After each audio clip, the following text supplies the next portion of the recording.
The deprivation of one manifesting the full reality is the deficiency of us as a people.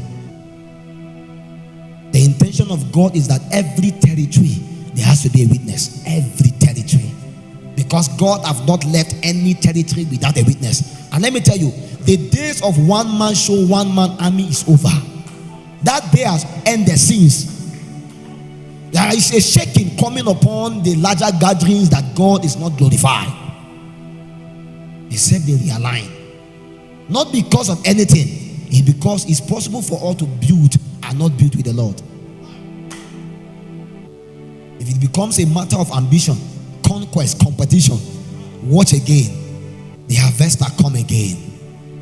A sword comes, it will pierce through our heart first, so that our thought can be revealed. And let me tell you, there is nothing you see going on right now that's not happened before. When you read the archives of the fathers of faith, God's generous, you will see that men have done more than what we are doing now. My problem is, where did the revival go? What happened to the things they did? But mind you, do you know that there was so much failures in the revival we celebrated? That was the reason why many of them did not last.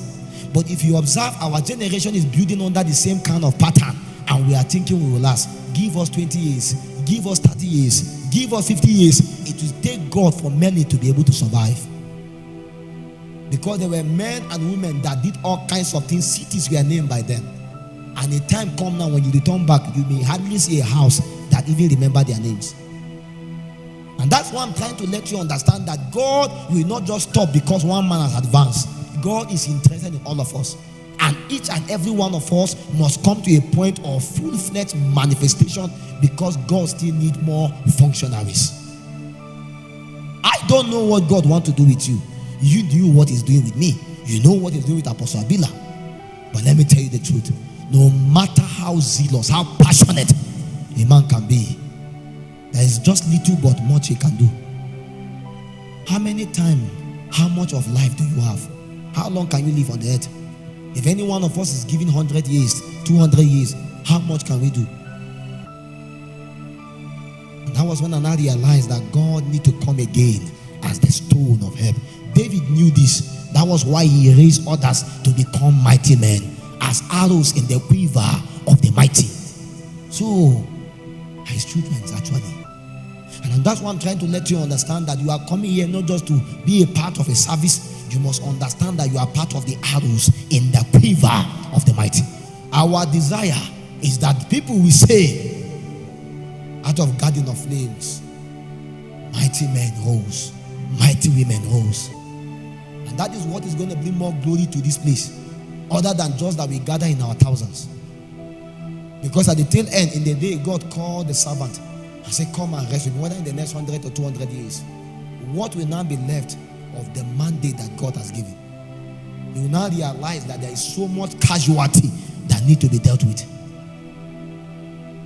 The challenge of the prophetic movement, that it has deprived the believer the access to life to be able to grow.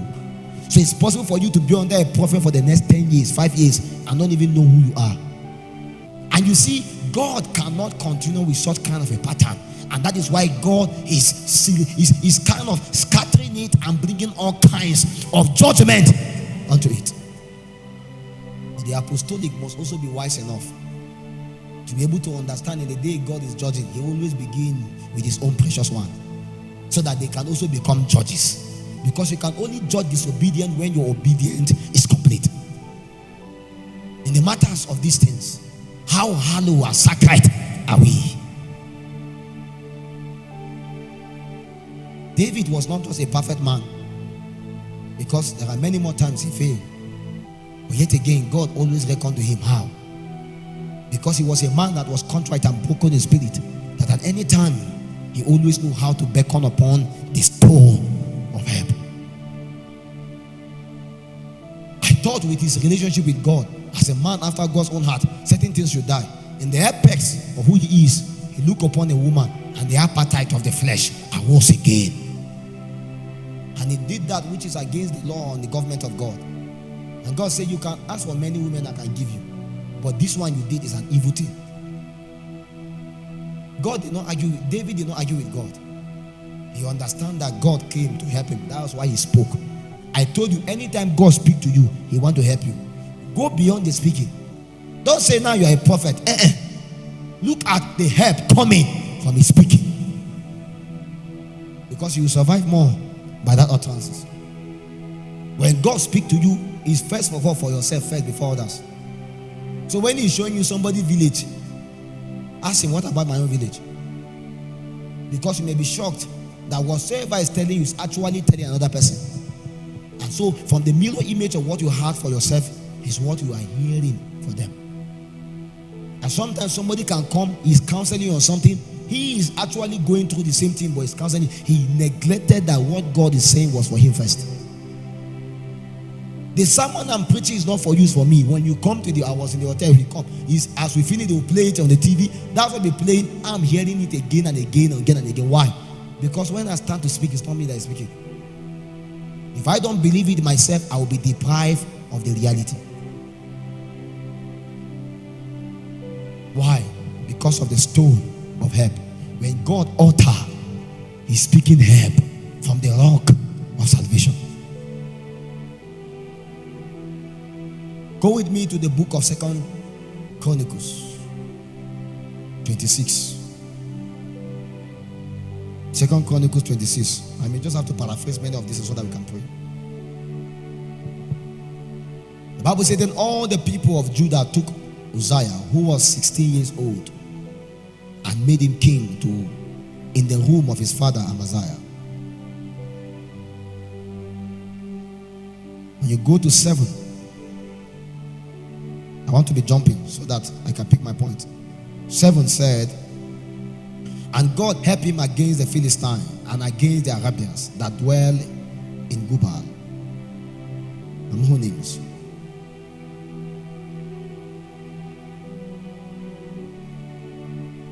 Then if you go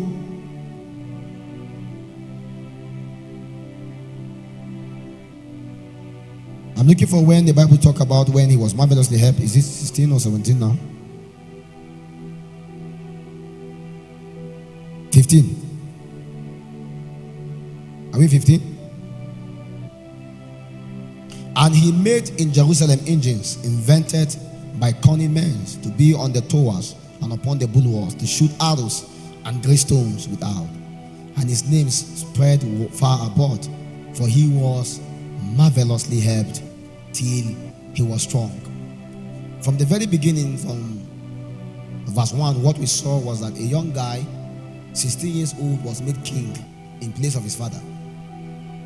And the Bible said he was not even qualified. He doesn't even know what to do. So God have to marvelously help him. God have to find a way to help this young man to be able to do. Imagine you, 15-year-old, 16-year-old, they carry you and make you the president of Nigeria. You know the person will need help. You don't need a prophet to tell you need help. That was what happened.